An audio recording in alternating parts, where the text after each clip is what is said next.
안녕하세요. 백두산 금융연구소의 백두산입니다. 10월 26일 목요일 아침 9시 16분입니다. 미국 증시는 금리가 다시 급등하면서 급락 마감했습니다. 변동성이 좀 확대가 됐어요. 반면에 유럽 증시는 굉장히 잘 버텼습니다. 유럽에 특별한 호재가 있어서 잘 버틴 것 같지는 않고요. 그냥 투기적인 이유 때문에 그렇다라고 일단 개인적으로 생각을 하고 있습니다. 딱히 유럽이 잘 버틸 만한 이유는 저는 일단 잘 모르겠고요. 그냥 투기적인 이유. 어젯밤에 안 빠졌으니까 그럼 오늘 밤에 빠지겠지라는 일단 그 정도 생각을 하고 있습니다. 실제로 유럽 증시가 어제 빠지기 싫었던 그런 영향 때문인지 일단 장 초반에는 미국 증시도 잘 버텼어요. 여러 가지 구글의 급락에도 불구하고 미국 증시 잘 버텼었거든요. 근데 유럽 증시 마감하고 나서 좀 낙폭을 좀 더 키우는 이런 모습이 나타나긴 했습니다. 하여튼 어젯밤에 어떤 투기적인 이유 때문에 유럽은 빠지기 싫었던 모양이다. 그런 것들이 미국과 유럽의 온도 차이를 만들어내지 않았나 싶습니다. 그 정도로 일단 보고 있고요. 어젯밤 이제 미국 증시가 급락을 하면서 기술적으로 이제 제가 원하는 어떤 그런 시나리오대로 어느 정도 좀 가고 있긴 합니다. 완벽한 그런 모습은 아닌데 일단 어느 정도 그래도 비슷하게 가고는 있어요. 이거 미국 나스닥인데요. 어젯밤 하락을 하면서 어떻게 됐습니까? 드디어 이제 이 의미 있는 지지선에서 확실히 벗어난 거예요. 그죠? 의미 있는 지지선 여기 이 자리가 어떤 의미 있는 지지선이었는데 확실히 벗어났습니다. 그러니까 이제 나스닥도 이 정도 했으면 이제 하락이 끝났어. 이제 상승이 끝났어라고 이야기할 수 있는 시점이 됐습니다. 여기서부터 올라오던 이런 상승 추세, 물론 지난번에도 상승은 이미 끝내 있었죠. 그죠? 왜냐하면 고점과 고점, 저점과 저점이 낮아졌기 때문에 사실 이미 이 순간부터 상승장은 끝난 거라고 볼 수 있긴 있는데, 근데 실제적인 움직임이 지난번에 보시면 이렇게 박스권이었잖아요. 그래서 하락 추세로 전환은 됐다 하더라도 하락이라 하긴 좀 뭐했는데, 이제는 이 중요한 라인을 이제 세 차례나 지금 한 번, 두 번, 세 번이잖아요. 세 번째나 붕괴시키고 있기 때문에 이거는 좀 의미가 있을 거라고 생각합니다. 그래서 나스닥은 일단은 이 좀 의미 있는 하락, 이제 본격적으로 이제 하락장이 이제 시작이 됐다. 일단 이렇게 이야기는 할 수 있을 것 같습니다.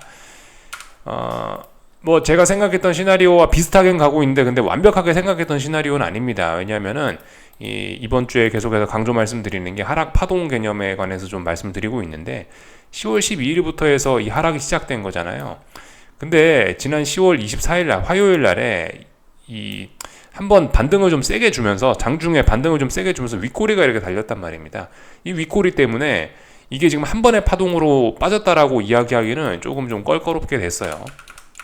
한번 저렇게 삐쭉 한번 튀어나왔었기 때문에 요거는 결과적으로 한 번 파동, 또 그리고 반등 파동, 그 다음에 또 하나의 이렇게 하락이 이어진 것으로 이렇게 좀 분리해서 봐야 될 것 같습니다. 한 번의 하락으로 쭉 빠진 거는 S&P가 그렇죠. 한번 차이점을 좀 비교를 해보도록 하겠습니다. S&P인데요.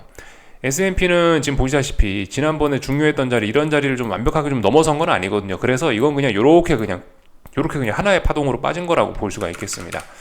이게 물론 그렇게 엄청난 차이는 아니에요. 어쨌든 기술적인 의미는 전반적으로 다 그냥 비슷하긴 비슷한데요.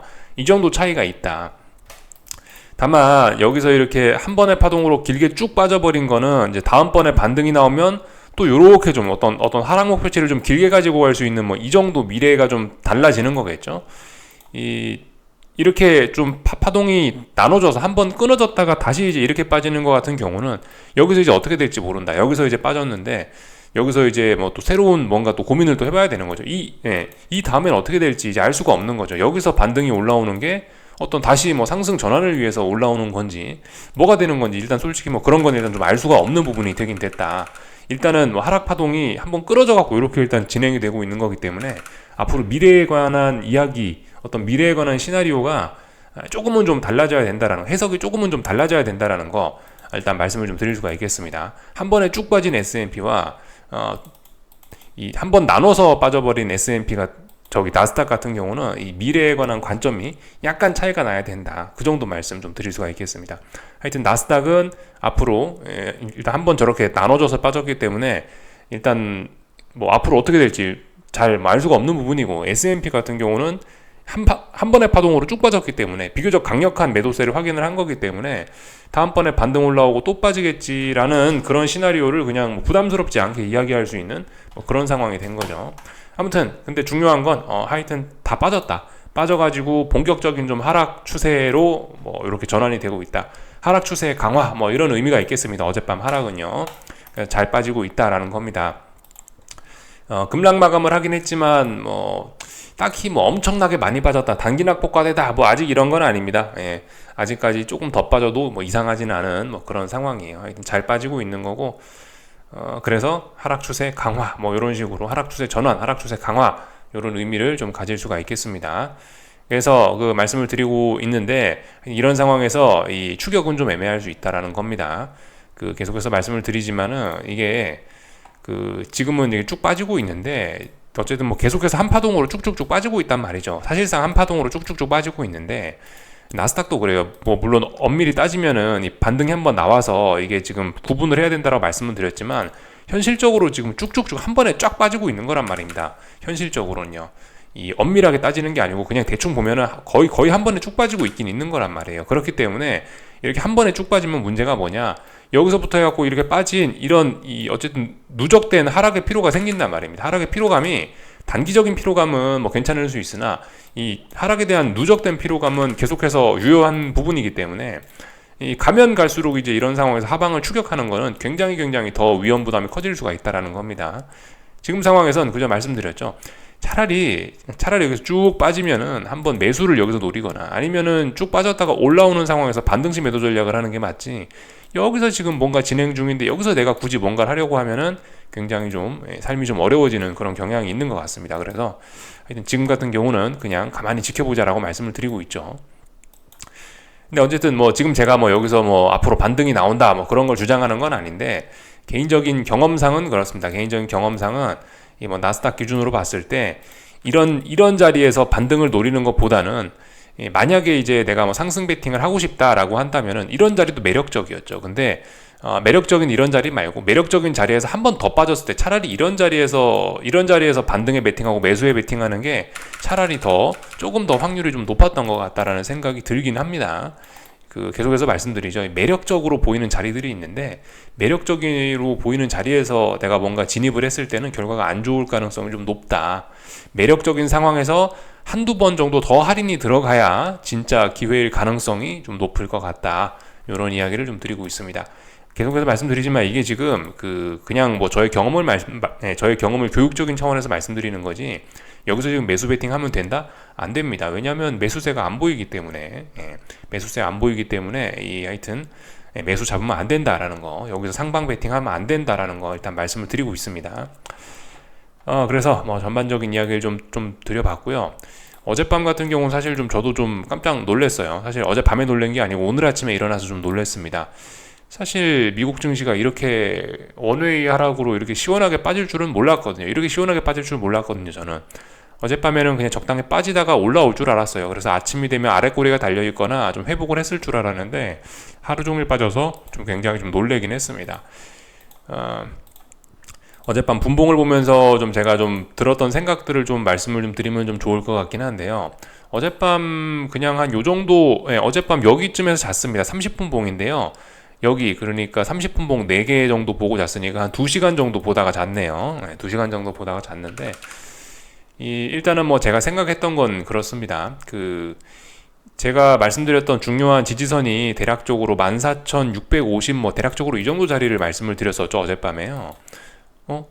내가 보면 선을 껐던 것 같은데 어디 갔지? 14,650 정도 이런 자리를 어떤 중요한 지지선으로 말씀을 드렸었어요. 왜냐하면 이 자리는 지난번 직전 저점이기도 하고, 지난번 여기 빠졌던 건 이런 건 약간 좀 슈팅성 아래 꼬리니까 일단 이런 건 제끼고, 하여튼 그래서 14,650짜리가 그래도 어젯밤에 어떤 지지력의 역할을 할 수 있는 자리일 것이다 라고 어젯밤 영상에서 말씀을 드렸었죠. 근데 이제 그 자리를 보시다시피 장 초반 개장하자마자 30분 만에 붕괴를 시켰단 말입니다. 그래서 이걸 보면서 그래, 어차피 전저점 자리도 있고 하니까 뭐 오늘 밤은 더군다나 양봉이 이렇게 보이네, 여기서 버티네, 그러면 오늘은 일단 여기서 하방 경직성 정도 보이겠다, 유럽 증시도 잘 버티고 있어서 일단 뭐 그 정도 생각을 하긴 했습니다. 근데 일단 아침에 쭉쭉쭉 빠진 거죠. 하여튼 뭐 개인적으로 여기서 어젯밤에 이런 모습을 보면서 드리고 싶은 이야기는 뭐냐면은, 우리가 어떤 이런 단기적인 매매를 할 때, 어떤 하루 단위에서 이렇게 분봉을 볼 때, 이런 분봉을 보면서 우리가 매매를 할 때 고려해야 될 점 중에 이 시간의 개념을 잘 생각하셨으면 좋겠다라는 이야기를 어젯밤 장을 보면서 했습니다. 이 시간의 개념, 그러니까 어떤 이야기를 하는 거냐면은, 하루에 미국 증시가 그 움직이는 시간이 있죠.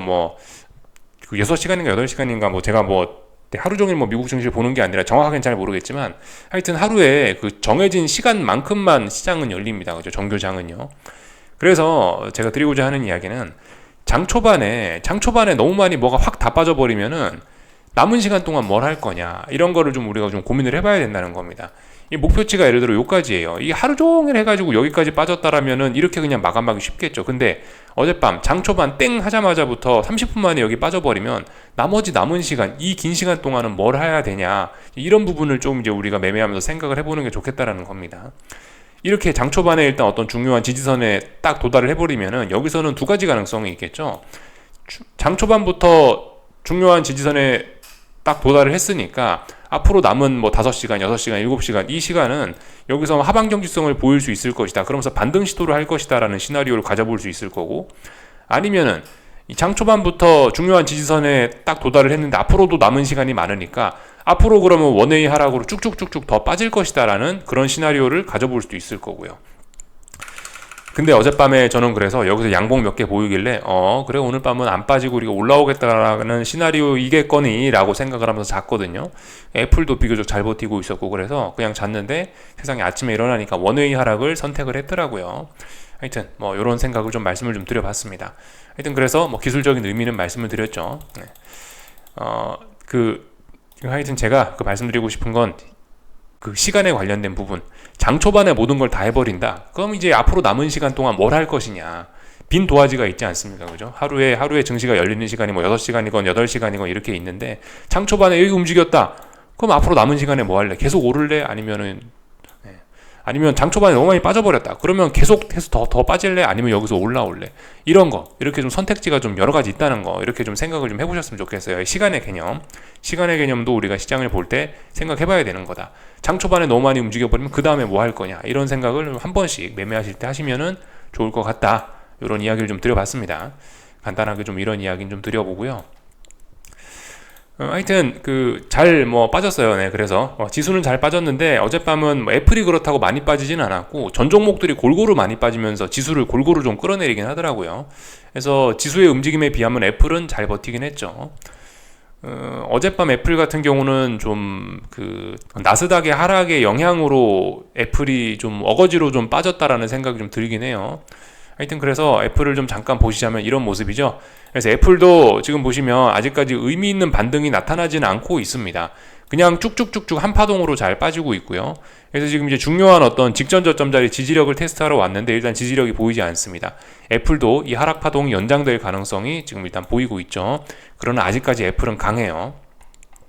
하여튼 어젯밤에 또 미국 증시 보면서 좀 들었던 생각은 애플이 나스닥을 움직이는 게 평상시 보통 시장의 움직임이긴 하거든요. 제가 미국 증시 보면서 느낀 건 그겁니다. 나스닥이 어떻게 움직이기 때문에 애플이 움직인다. 이런 거는 잘 일어나지 않는데 어젯밤 이런 일이 일어난 거죠. 어젯밤엔 지수가 워낙 강하게 원웨이로 빠져버리니까 지수가 강하게 빠지니까 애플이 영향을 받은 좀 이례적인 날이라고 생각을 하고요.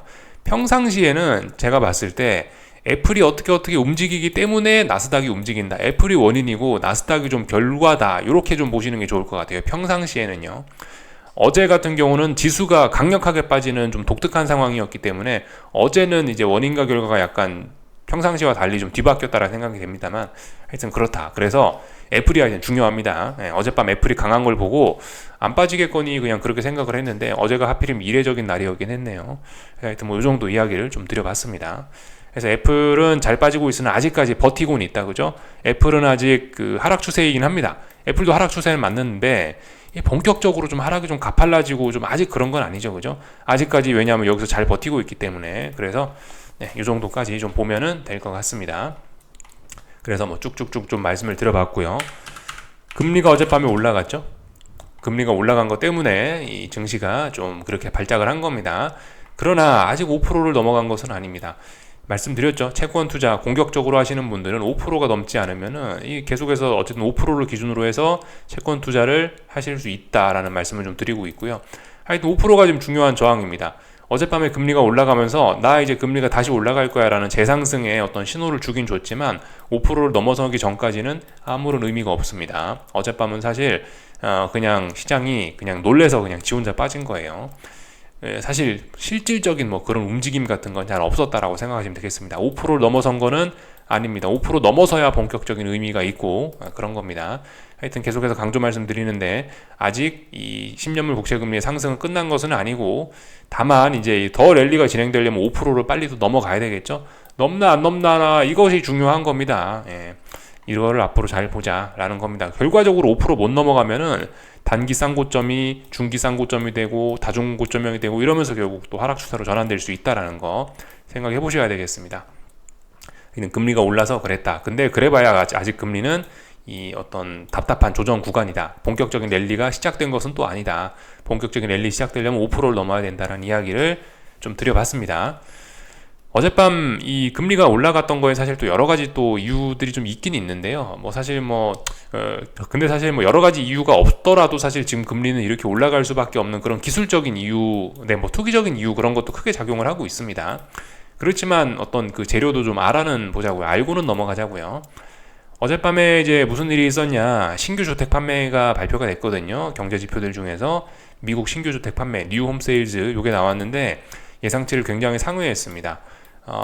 보시다시피 월 증가율도 엄청나고 실제로 팔린 그 숫자도 굉장히 많고 해서 이게 굉장히 잘 나왔어요. 이거 어떤 의미겠습니까? 미국 경제가 튼튼하다라는 그런 의미를 담고 있겠죠.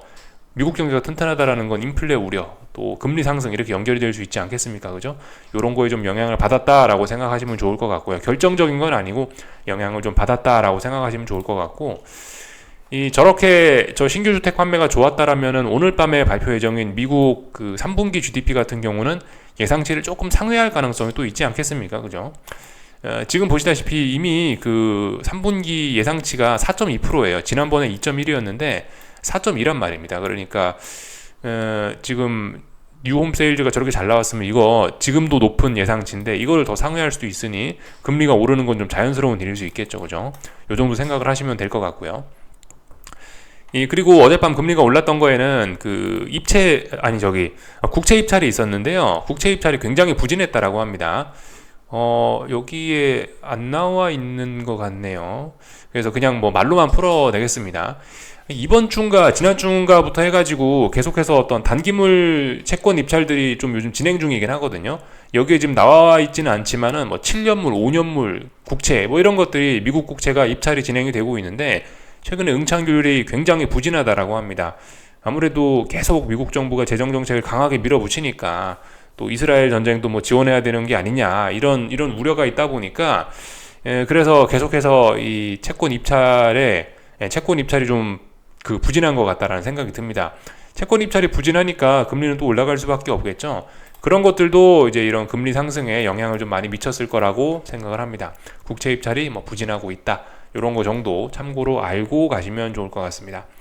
하여튼 근데요, 지금 여러 가지 일들이 있긴 있는데 중요한 거는 이번 주 금요일날 발표되는 미국 물가 지표입니다. 그거 잊지 않으셔야 되겠어요. 그래서 쭉 좀 말씀을 드려봤고 하여튼 미국 경제 재밌게 돌아갑니다.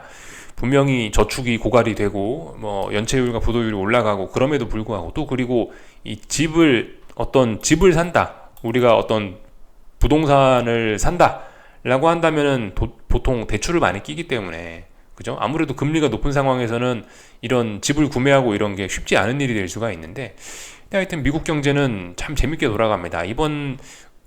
지난주에 그럼에도 불구하고 소매 판매가 굉장히 서프라이즈하게 나왔고 이번에 뉴홈 세일즈도 굉장히 서프라이즈하게 나왔습니다.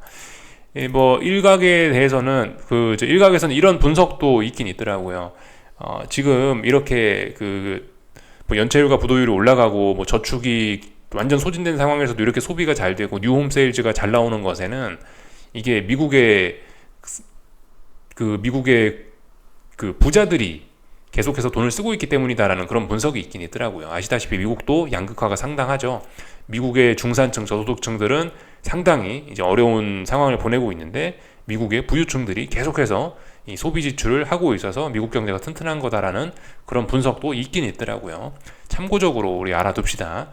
사실 지금 왜 뉴홈 세일즈가 강한지, 왜 리테일 세일즈가 강한지를 굳이 우리가 알아야 될 필요는 없을 것 같긴 한데 참고적으로 일단 알고는 있자고요. 하여튼 지금 현상이 그렇습니다. 미국 경제는 굉장히 일단 잘 나가고 있어요. 연체율과 부도율이 높아지고 또 일부 뭐 중소기업들 같은 경우는 굉장히 어려운 시간들을 보내고 있는 것도 분명한데요.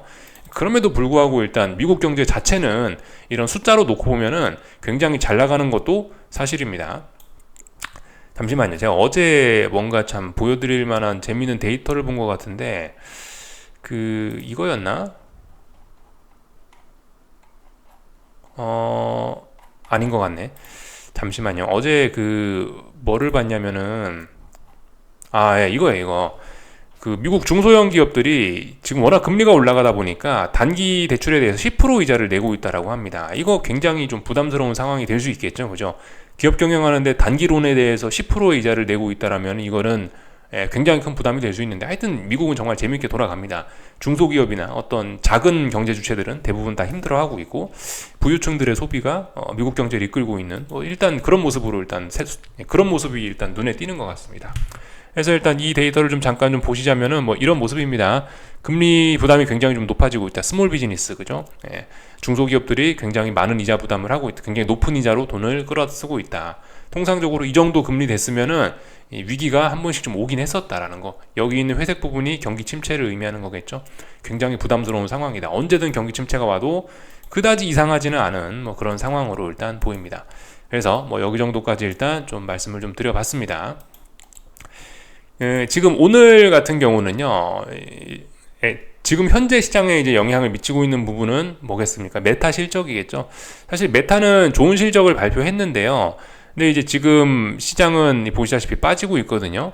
그래서 지금 지금 제 생각에 메타는 일단은 빠지고 좋은 실적에도 불구하고 빠지고 있는데, 이거는 그냥 전반적으로 시장 분위기가 안 좋아서 메타가 빠지는 것이라고 보는 게 맞을 것 같긴 합니다. 하여튼 메타는 괜찮은 실적을 발표했어요. 그거는 오늘 한국 증시나 아시아 증시에 일부 긍정적인 영향을 미칠 수도 있을 것이라고 일단 생각은 해야 되겠습니다.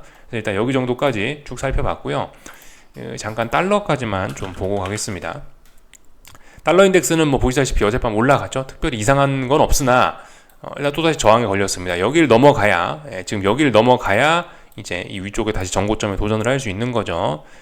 그래서 이런 모습 정도까지 가볍게만 보고 넘어가겠습니다. 쭉쭉쭉 다 봤고요. 네, 다 봤죠. 어제 국제유가는 뭐 보시다시피 또 다시 뭐 지정학적 리스크 부각이라면서 좀 아래 꼬리 달고 올라왔는데, 말씀드렸죠, 박스권이라고요. 지정학적 리스크가 확대가 되면 안착할 수 있는데 그것도 아니고, 지정학적 리스크 있으니까 하락도 제한적이고 박스권으로 놓을 것이다 라고 말씀을 드리고 있습니다. 일단 국제유가 박스권이다, 그 정도만 보면 될 것 같고요. 나머지는 뭐 특별한 거 없는 것 같습니다. 전반적인 내용도 다 살펴봤고요. 그래서 이제 오늘 한국 증시 봐야 되겠죠. 한국 증시 일단 분위기가 좋을 수가 없다라는 겁니다. 그래서 잘들 빠지고 있는데요. 계속해서 말씀드리죠. 딱히 특별히 할 게 없는 그런 상황입니다. 오늘은 뭐 하고 있는 날이겠습니까? 오늘은 여기 10월 24일 날 만들어놨던 이날 저점에 대한 약한 지지력이 있기 때문에 여기서 지금 버벅버벅 하고 있는 거예요. 지금 5일 선거의 이격은 한 1.5% 정도 되고 있는데 비교적 차분하게 잘 빠지고 있는 거라 생각하시면 되겠습니다. 하여튼 지금 특별히 할 게 없는 거예요. 지금 이런 상황에서 계속해서 말씀드리지만 이거는 지금 한파동으로 빠지고 있는 거죠, 그죠? 한파동으로 빠지고 있는 건 위에서부터 누적된 하락에 대한 피로감은 어쨌든 유지가 되는 거란 말입니다. 몇 거래일 동안 쉬었다 빠졌기 때문에 단기적인 낙폭에 대한 피로감은 거의 없는 상황이나 누적된 피로감은 분명히 있긴 있습니다. 그렇기 때문에 더욱더 여기서부터 빠진다고 이걸 하방을 추격하면은 굉장히 좀 위험해진다는 생각을 일단 말씀을 드리고 있고요. 일반적인 이제 개인 투자자들이라면은 사실 오늘 같은 날 지수 상방 베팅하고 싶어하는 딱 그런 날이긴 합니다. 이게 좀 솔직히 이제 약간 오기가 좀 들기도 하거든요. 야, 네가 이렇게 많이 빠졌으면 이제 한 번쯤 오를 때 되지 않았겠냐? 나 이제 상승 베팅한다. 나 콜옵션 매수한다. 야, 이거 분명히 콜대박 난다. 야, 풋을 봐라. 풋 조만간 사그라들면서 콜대박이 난다 이러면서 여기서 이제 콜옵션 매수하시고 주식 공격적으로 매수하시는 분들이 많이 계실 거라고 생각이 됩니다. 그게 이제 일반적인 개인 투자자들의 심리이고, 저도 많이 좀 그렇게 생각을 좀 해왔었고 그렇게 실제로 매매를 많이 했었기 때문에 하여튼 이런 말씀을 드리는데요. 조심하셔야 됩니다. 지금 어딜 봐도 매수세가 일단 보이지 않기 때문에 양봉이 나오거나 상승 마감하거나 그런 거를 보고 나서 매수 진입을 해도 먹을 건 많이 있습니다. 그래서 하여튼 이 역매매 이게 꼭 어쨌든 그 청개구리 같이 베팅하고 싶은 게 우리 개인들의 일반적인 마음이긴 해요. 보편적인 마음이긴 합니다. 그렇지만 역매매는 굉장히 위험하다라는 거를 좀 생각을 좀 해 보셨으면 좋겠어요. 지금은 그래서 딱히 할 건 없습니다. 지금은 여전히 딱히 할 건 없어요. 물론 그 지금 굳이 내가 어떤 매수에 나는 뭐 큰 뜻이 있다 뭐 그러시는 분들은, 나는 꼭 지수 상방에 꿈이 있다 하시는 분들은 사실 지금이 좀 심증은 높은 자리인 거는 맞습니다. 그거는 인정합니다. 심증은 높은 자리입니다. 왜냐하면 지난번에 이 자리 선물 318 이런 자리는 그냥 매력적인 자리였죠. 근데 이 매력적인 자리에서 한 번 더 하락이 나왔으니까 이거 같은 경우는 단기적으로 좀 속임수인 언더슈팅 하락일 수도 있어요. 지난번부터 시작됐던 이 하락 파동을 끝내기 위한 언더슈팅일 가능성도 충분히 있긴 있는데, 뭐 그렇기 때문에 사실 그렇기 때문에 여기서 한번 버텼다가 한 번 더 빠진 이런 자리에서 사실 오히려 그 주식을 매수해 보는 거는 오히려 뭐 괜찮은 아이디어가 될 수도 있긴 있습니다. 오히려 어떤 초고수 분들 같은 경우는 이런 자리에서 베팅을 하기도 하는데, 근데 아무튼 우리가 초고수가 아니라는 그런 가정하에 일단 의미 있는 매수세는 분명히 없지 않느냐, 어떤 지지력 확인하고 나서 들어가도 늦지 않다, 이런 이야기를 좀 드리고 싶습니다. 굉장히 공격적인 분들은 어쨌든 이런 생각 정도 할 수 있다. 여기가 매력적인 자리였고 매력적인 자리에서 한 번 더 빠졌으니까 그죠. 물론 의미는 있습니다. 이게 어떤 하락 추세 강화 이런 의미가 있습니다. 그런 의미는 있긴 있는데, 분명히 지금 분명히 오늘의 하락 급락 이런 것이 어떤 속임수일 가능성도 분명히 이제 갈수록 높아지는 거긴 하거든요. 그렇기 때문에 어쨌든 굉장히 위험한 생각을 하시는 분들 같은 경우는 뭐 그런 생각 정도는 할 수 있다. 그 어젯밤에 제가 말씀드렸죠. 약간 그런 취지에서 드리는 말씀인 거예요. 이게 여기서 뭐 이렇게 한 번 빠졌다. 한 번 빠졌다. 여기서 뭘 하는 건 애매하다. 차라리 여기서 한 번 더 빠지면은 그 다음에 뭐 매수를 잡는 게 차라리 낫지 않겠냐. 이런 관점에서 좀 말씀을 드리는 건데, 이거 어쨌든 지금 양봉이 안 나왔죠. 그러니까 일반인 분들은 안 하시는 게 맞다. 이런 관점으로 어쨌든 시장을 볼 수도 있다 정도로 교육적인 차원에서 말씀드리는 겁니다. 베팅해라 그게 아니고요. 이 정도로 좀 말씀 좀 드리고 싶고요. 하여튼 잘 빠지고 있다. 지금 뭐 특별히 드릴 이야기는 없습니다. 하락 파동 연장돼서 잘 빠지고 있는 거고, 뭐 지난번에 몇 거래일 동안 쉬었기 때문에 딱히 단기 낙폭에 대한 부담 이런 것도 없습니다. 시원하게 잘 빠지고 있고요. 그래서 뭐 특별히 뭐 드릴 이야기는 없고 잘 빠지고 있다. 하여튼 지금 상황에서 우리가 뭐 역배팅 뭐 이런 거 개인 투자자들 입장에서 여기서 막 주식 사고 이런 거 굉장히 사실 하고 싶은 그런 매력이 많이 느껴지는 그런 자리이긴 하거든요. 그러나 하여튼 역배팅 이런 거는 정말 위험한 배팅이기 때문에 좀 조심을 하셔야 돼요. 우리가 이제 뭐 저나 여러분들 같은 경우 이제 주로 이제 지수나 채권이나 달러나 어떤 이런 큰 어떤